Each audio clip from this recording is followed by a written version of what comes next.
મહત્વના સમાચારની વાત કરીએ તો ચૂંટણી પહેલા અનેક ખાતાઓમાં બદલીઓનો દોર શરૂ થયો છે। રાજ્યના વહીવટી તંત્રમાં ધરખમ ફેરફાર થયા છે। ડેપ્યુટી કલેક્ટર કક્ષાના 38 અધિકારીઓની બદલી કરવામાં આવી છે।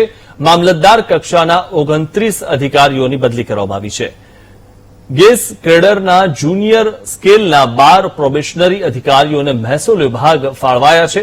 ત્યારે ગાંધીનગર જિલ્લામાં પોલીસની પણ આંતરિક બદલી કરવામાં આવી છે।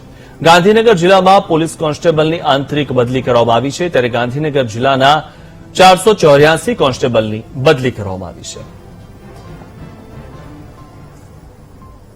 તો ઇલેક્શન પહેલા ઘણી બધા ખાતાઓમાં બદલી કરવામાં આવી છે। મામલતદાર કક્ષાના 29 અધિકારીઓની બદલી કરવામાં આવી।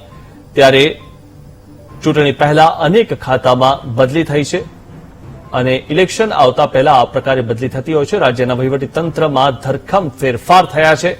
ત્યારે ડેપ્યુટી કલેક્ટર કક્ષાના 38 અધિકારીઓની બદલી કરવામાં આવી છે, તો મામલતદાર કક્ષાના 29 અધિકારીઓની બદલી કરવામાં આવી છે।